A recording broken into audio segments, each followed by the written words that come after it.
Do you like this? Attention. So we are at the start for the Ireland Challenge Cup. It's more women's eights, and this time it's student women's eights. And we have Yale University from the US against University of British Columbia from Canada. So USA in the yellow boat on the far side, Canada nearest the camera. Away they go. It's that explosive power again. I don't know if we have got the energy to get through this, Zoe, after the last race. Let's see what unfolds here. Yeah, look again, these women's eights here just producing some fantastic racing at the regatta.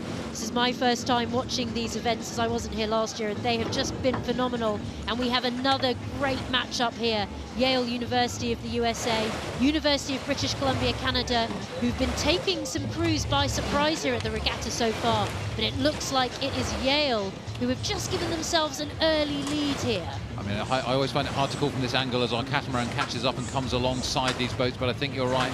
Yale have got a bit of a lead. Really long and very dynamic stroke in the Yale crew on the far side. A little bit more upright, a little bit punchier stroke as we look at the Canadians on this side. And Yale have got the edge. Yeah, I would say by comparison that crew from British Columbia just looks a little bit shorter in the water, doesn't it? It doesn't look quite as efficient.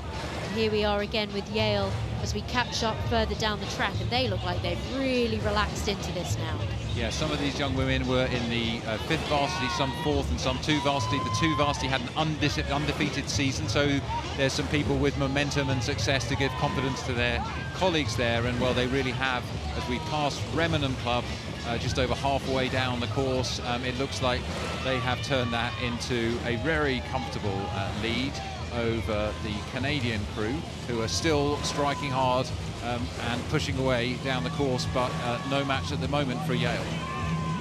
It was a pretty fierce start from both crews, wasn't it? But straight away you could just see that longer stroke from Yale just looked like they were getting hold of more through the water, able to leverage their boat past the oars, just that little extra every stroke, and that's really paid off now, hasn't it, as they've come down towards the enclosures.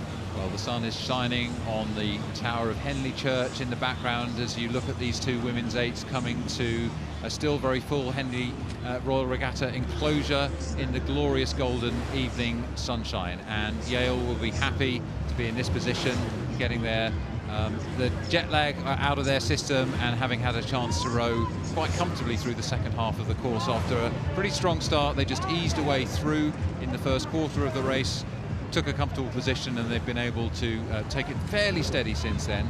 But sort of practicing their drills and making sure that they're rowing really cohesively. Lovely shot here, Zoe, how the oars are moving together, the backs and shoulders too. Yeah, you can really see that swing out to either side that they've got there.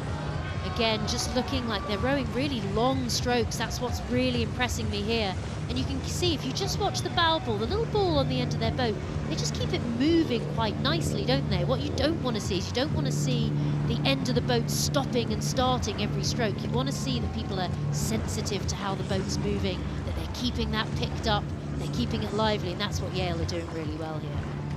Brilliant call, Zoe. It's absolutely just slicing through the water, almost totally flat. You can barely tell that the boat's moving up and down, and that's a great sign of fluidity, but also clever rowing and moving in sympathy with the shell, not slowing it down at all, just letting it run, and that's the way to do rowing efficiently. You've got to be powerful, but you've also got to have real feel so the boat does some of the work for you. I think we've got to remember that these eights, whilst they're about the same length as a double-decker bus, they actually only weigh about 100 kilos, usually slightly less.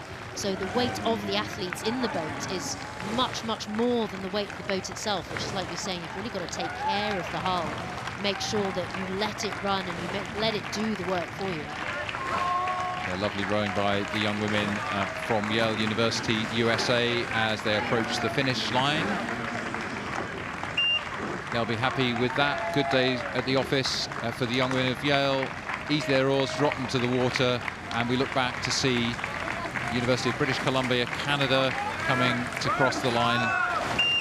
Great effort for them, but there's no tomorrow for the Canadians as Yale University beat University of British Columbia in this heat of the Ireland Challenge Cup for student women's eights.